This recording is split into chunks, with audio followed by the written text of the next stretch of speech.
seus discípulos, justamente para que os discípulos passassem a ter a capacidade de adquirir, através da parábola, o discernimento, irmão.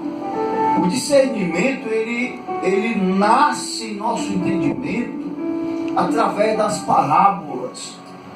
Por quê?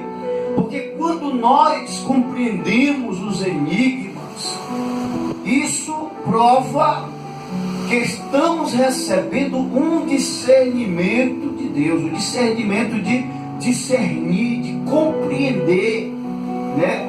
O linguajar espiritual que Jesus usava justamente para capacitar e preparar os seus discípulos para uma grande seara que eles semearam, né? Plantaram, né? A semente do Evangelho, que foi tão próspero a semeadura dos discípulos, de uma tal forma que até hoje nós percebemos que ainda existe semeadura, mas existe muito mais colheita, irmão. Eu às vezes fico olhando para a realidade de hoje e eu vejo as pessoas colherem mais do que plantam. Mas por que muitos estão colhendo mais hoje do que plantam? Porque foi feita uma boa semeadura no tempo dos nossos antepassados. Por quê? Porque os discípulos semearam o Evangelho de todo o seu coração, ao ponto deles terem entregado as suas vidas para serem martirizados por causa do Evangelho. E muita colheita de hoje não é referente só àquilo que plantamos, é referente àquilo que eles ainda plantaram nos tempos que a Bíblia foi escrita, né? Foi elaborada pelos discípulos.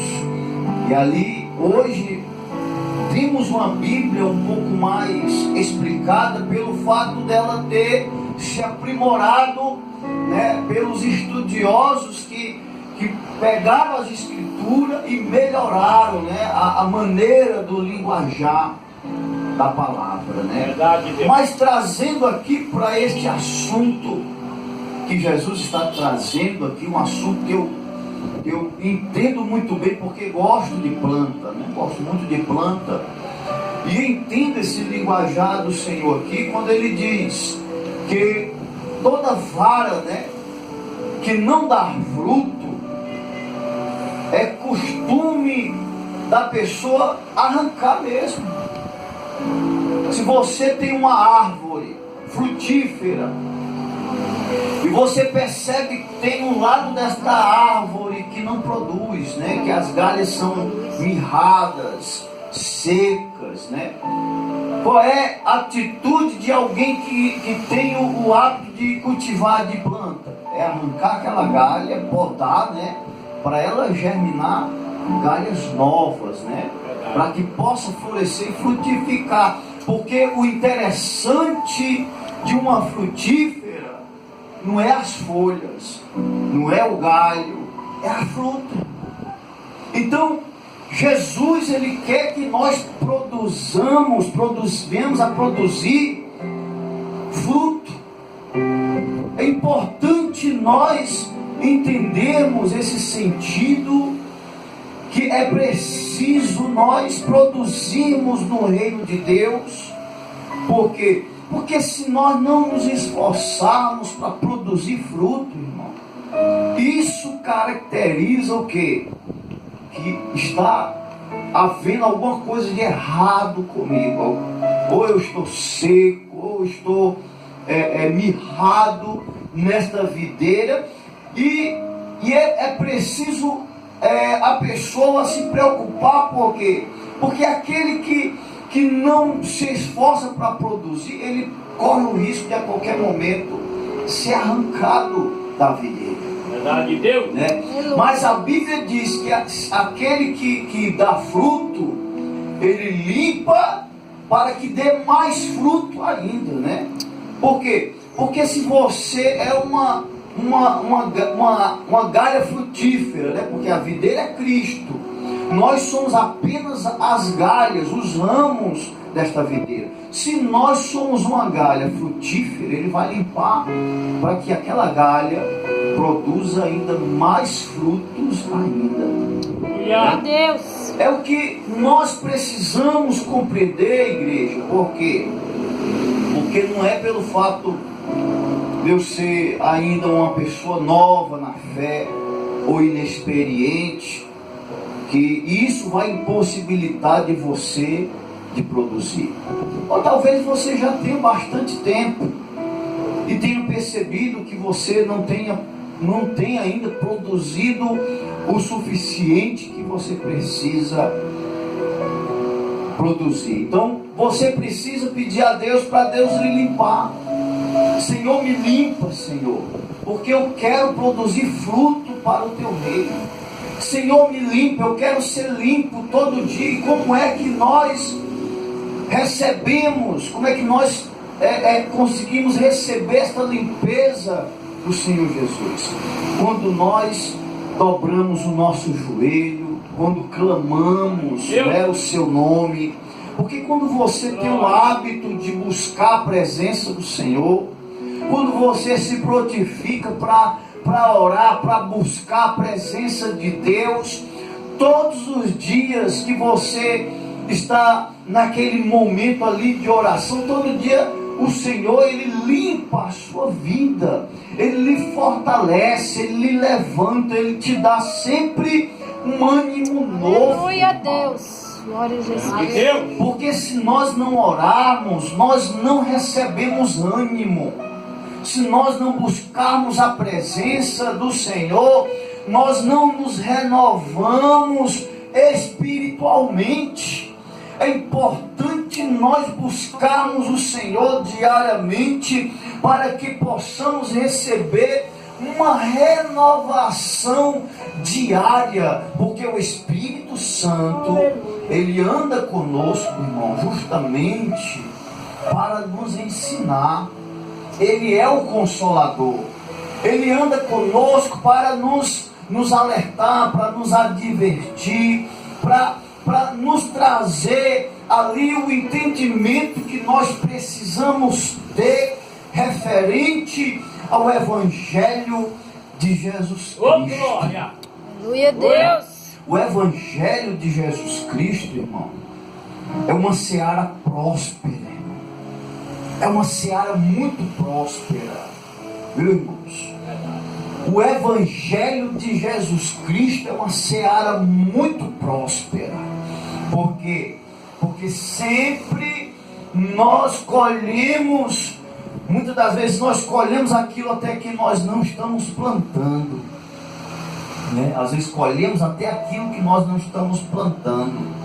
O apóstolo Paulo diz assim, ó, um planta, o outro rega, Deus proporciona o crescimento, né? Então veja, por que nós colhemos muitas das vezes o que nós não plantamos? Porque quem produz o crescimento da semente que você está lançando não é você, é Deus que proporciona o crescimento da semente, né? Você semeia o Evangelho no coração de uma pessoa aqui, e talvez essa semente que você está semeando, ela vai germinar em outro local, não no local que você congrega.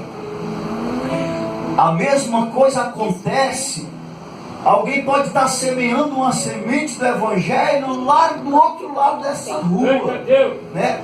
E possivelmente essa pessoa pode não colher essa semente. Talvez eu colha a semente que foi semeada lá. Possivelmente Deus pode proporcionar o crescimento dela aqui. Da mesma forma, as sementes que estão sendo semeadas por nós, possivelmente ela pode germinar em um outro local, e alguém cuidar desta pessoa. Por que Deus proporciona as coisas dessa forma? Para que nós entendamos o valor do compartilhamento. O compartilhamento é tão importante, porque Porque quando eu sei compartilhar, né, do meu trabalho com o meu irmão, né, nós crescemos juntos, passamos a receber um crescimento juntos. Por quê? Porque Deus está proporcionando o crescimento e a germinação de semente em vários lugares deste mundo, irmão. Talvez uma pessoa pode receber uma semente do Evangelho no seu coração lá na África, e de repente, do dia que o Espírito Santo semeou a semente no coração dele, ele resolve viajar para o Brasil, e essa semente vem germinar no Brasil, não na África. E assim o Senhor, ele faz da maneira que ele quer fazer. O que nos cabe a fazer, queridos, é só nos disponibilizarmos para fazer o que nos cabe a fazer como servos, né? Pregarmos o Evangelho a toda criatura. O Senhor, ele nos ordenou dizendo algo muito importante: ide e pregar o Evangelho a toda criatura, né? Então nós estamos indo e estamos semeando o Evangelho a toda criatura. O que é que o Senhor diz? Olha, não se preocupe, semeie o Evangelho. Aquele que crê, ele vai ser salvo. Aquele que não crê, não se preocupa. Por si mesmo, essa pessoa vai estar se condenando. Não você vai estar condenando ela mesma. Por quê? Porque ela está rejeitando. Porque quando a pessoa não crê, ela automaticamente rejeita, né, a semente que o Espírito Santo está semeando na vida dela. Aleluia, Jesus. Então, queridos, o que nós temos que sermos é varas frutíferas nesta videira. O Senhor é a videira verdadeira. Por que que a Bíblia fala que o Senhor é a videira verdadeira? Porque o Senhor sabia que muitos talvez teriam a intenção de se passar por videira, né? Talvez muitos surgiriam depois dele e talvez, como hoje é os tempos dos falsos profetas, né? Muitos estão aí, você percebe, muitos que estão afora, o mundo afora, dizem: eu sou Cristo. Um dizendo que ali o Cristo está ali ou ali. O próprio Jesus falou que nós não devíamos acreditar quando alguém viesse a nos sinalizar que o Cristo está ali ou acolá. Nós não devíamos dar crédito para esse tipo de assunto, porque o Cristo vivo é o Verbo que se fez carne, habitou entre os homens, e hoje ele é o Salvador do mundo. Por quê? Porque ele morreu e ao terceiro dia ele ressuscitou, e hoje ele vive de maneira espiritual no meio daqueles que creem no seu nome. Aleluia, Deus. O próprio Senhor falou lá no livro de João, capítulo 4, versículo 24, diz assim: e chegará um tempo em que os verdadeiros adoradores me adorarão em espírito e em verdade. O Senhor procura verdadeiros adoradores que o adorem em espírito e em verdade. Por que o adorador de Jesus adora o Senhor em espírito e em verdade? Porque Deus é espírito, e importa que os seus adoradores o adorem em espírito e em verdade, porque o espírito é invisível, irmão. Jesus está em nosso meio de uma maneira invisível. Ele está em nosso meio de uma forma invisível. Pastor, e como é que eu posso identificar se Jesus está no ambiente?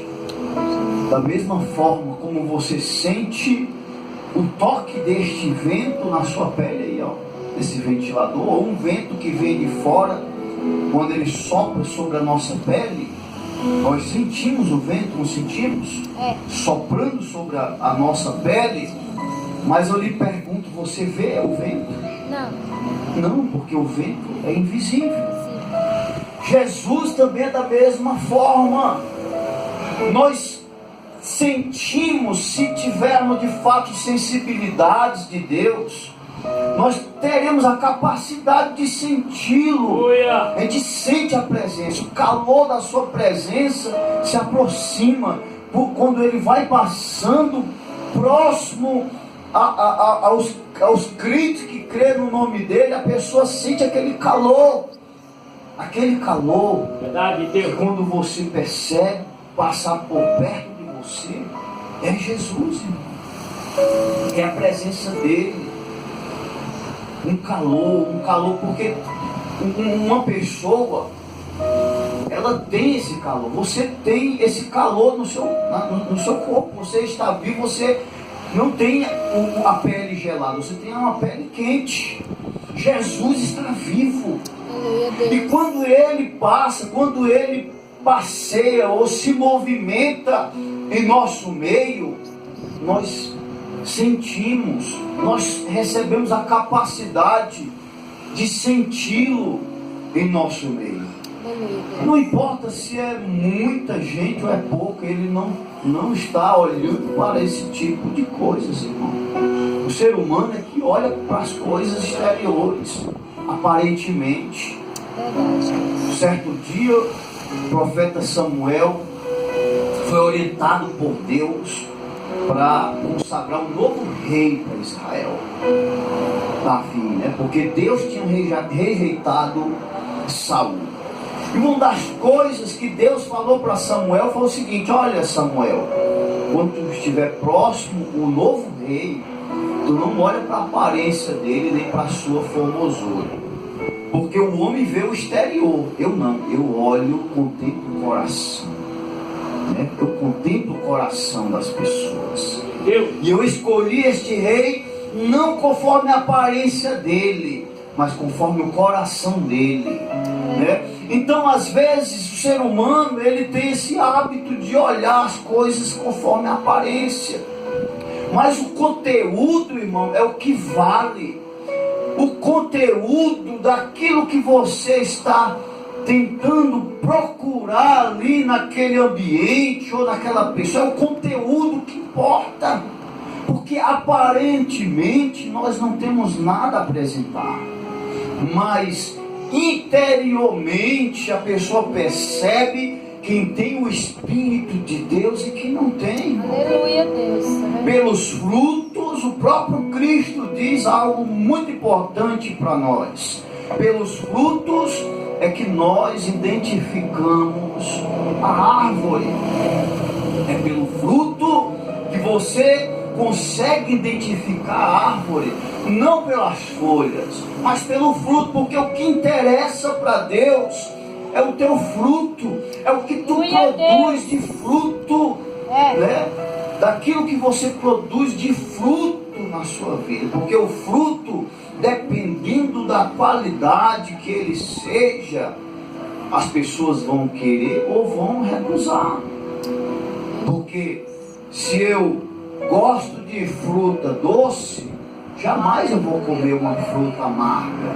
Mas tem pessoas que gostam da fruta amarga e não gostam da fruta doce. Então isso depende de cada pessoa, irmão. É verdade. Né? Agora, o interessante é que nós não deixemos de desenvolvermos os nossos talentos, aquilo que Deus entregou em nossa vida, que é importante nós desenvolvermos isso nessa grande seara, porque o Senhor diz: a seara é grande, né? Poucos são os trabalhadores. É verdade. Então que nós sejamos semeadores interessados pela seara do nosso Pai, que é Deus. Que nós sejamos interessados pela seara, essa grande seara que Deus colocou em nossas mãos como uma responsabilidade, queridos irmãos. Então não é interessante você olhar para a aparência, mas olhe para o conteúdo interior de cada pessoa. Aleluia. Quando você olha para o conteúdo interior, você percebe, irmão, que existe algo especial dentro daquela pessoa, que as pessoas não estão vendo, mas que o Espírito Santo está te revelando que existe algo de especial no coração de certas pessoas. pessoas que são de fato escolhidas por Deus. Irmão, tem pessoas escolhidas. Tem pessoas que Deus dá mais atenção para ela, porque existem coisas diferenciadas na vida dessas pessoas. Tem pessoa que é diferenciada de verdade, irmão. Tem coisas que você vê em certas pessoas que você não vê em outras. Porque tem de fato pessoas escolhidas. Tem de fato pessoas que o olhar de Deus está focado assim, ó, atraído por aquela pessoa, tentando trazer aquela pessoa para Ele. O Senhor, ele fica com aquele desejo que alguém seja instrumento na mão dele para ir até lá e trazer aquela pessoa, porque aquela pessoa é diferente. Tem algo dentro do coração daquela pessoa que Deus está vendo, que muitas das vezes nós, quando andamos desapercebidos, não conseguimos ver. Glória a Deus. Existe isso. Existe isso. Agora é importante a pessoa andar no Espírito e receber a capacidade de decifrar, né? de discernir tudo aquilo que Deus está te revelando nessa caminhada cristã. A caminhada cristã é uma trajetória, é uma corrida, irmão. É uma corrida, você corre em direção à salvação. É uma corrida, você está correndo, não está apenas andando. A Bíblia diz que você está correndo, porque o reino de Deus é tomado por esforço. É verdade, meu Deus. É tomado por esforço. É pelo teu empenho, é pelo teu esforço, é pela tua desenvoltura que você se desenvolve na obra do Senhor. E aí, quando você consegue se desenvolver, aí você começa a ser usado pelo Senhor na obra dele. Você começa a ser usado nas mãos de Deus, porque Deus, ele tem prazer em usar as nossas vidas, irmão. Ele quer usar você, ele quer nos usar. Deus quer nos levantar, Deus quer nos capacitar. Agora é importante, irmão, que tenhamos este amor dentro do nosso coração, de compartilharmos o Evangelho juntos e desejarmos o crescimento um do outro. Quando eu tenho o desejo pelo crescimento do meu irmão, eu estou tendo o desejo pelo meu próprio crescimento. Você sabia, irmão, disso?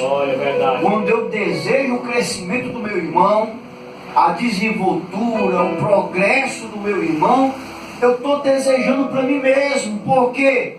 Porque se o meu irmão cresce, eu também cresço. Se o meu irmão melhora, eu também melhoro. Aleluia, Jesus. Se o meu irmão progride, eu também progrido, irmão. Entenda que aquilo que queremos para o nosso semelhante é o que nós recebemos para nós mesmos.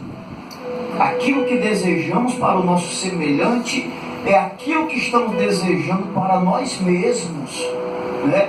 Quando desejamos o mal, nós estamos desejando mal para quem? Para aquela pessoa, não, é para nós mesmos.